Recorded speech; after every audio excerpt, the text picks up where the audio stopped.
ఎవరైనా ఈజీగా చేసుకునే చికెన్ దమ్ బిర్యానీ ఎలా చేయాలో చూద్దాం. Hi guys, welcome back to my channel. ముందుగా చికెన్ని మ్యారినేట్ చేసుకోవాలి. ఆ ప్రాసెస్ చూద్దాం.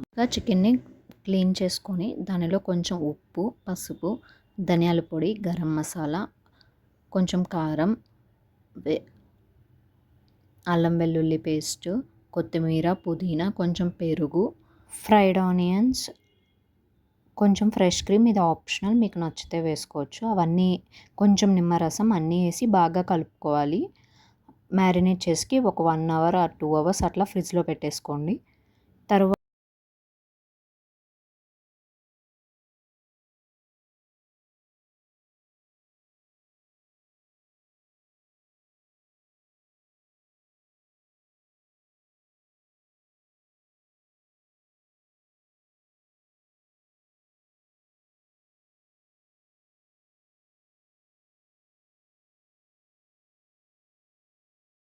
రైస్ బాయిల్ చేసుకోవాలి. ముందుగా నీళ్ళల్లో కొంచెం ఉప్పు, అల్లం వెల్లుల్లి పేస్ట్, పుదీనా, కొత్తిమీర, పచ్చిమిర్చి, మసాలా దినుసులు, బిర్యానీ ఆకు అన్నీ వేసి బాగా మరగనివ్వాలి. మరిగిన తర్వాత బాస్మతి రైస్ వేసి 90% ఉడకనివ్వాలి రైస్ని.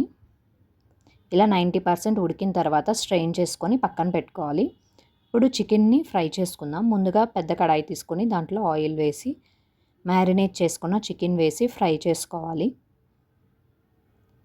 బాగా కలుపుతూ బాగా కొంచెం ఫ్రై చేసుకొని దమ్ పెట్టుకుంటే ముక్క మెత్తగా బాగుంటుంది.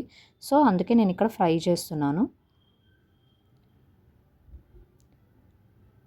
ఇలా ఫ్రై చేసుకున్న తర్వాత రైస్ని లేయర్స్గా వేసుకోవాలి. నేను ఇక్కడ 2 లేయర్స్గా వేసాను. ఫస్ట్ చికెన్ వేసి తర్వాత ఒక లేయర్ రైస్ వేసి దానిపైన కొంచెం పుదీనా, కొత్తిమీర, ఫుడ్ కలర్ ఆప్షనల్, మీకు కావాలంటే వేసుకోవచ్చు, కొంచెం ఫ్రైడ్ ఆనియన్, కొంచెం గీ వేసి మళ్ళీ పైన ఇంకో లేయర్ చికెన్ వేసి తర్వాత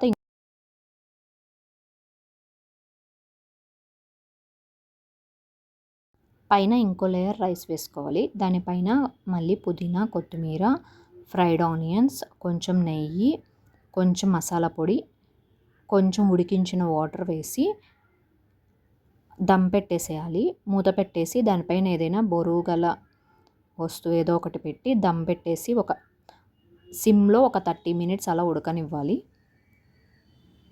తర్వాత స్టవ్ ఆపేసి కొంచెం ఒక 15 మినిట్స్ కొంచెం అట్లా పక్కకు పెట్టేసిన తర్వాత ఓపెన్ చేసి కలుపుకోవాలి.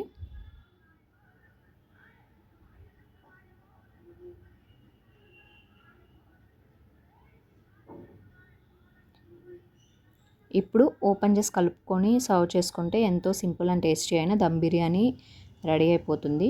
మీరు కూడా ట్రై చేసి ఎలా వచ్చిందో కామెంట్ చేయండి. Thanks for watching.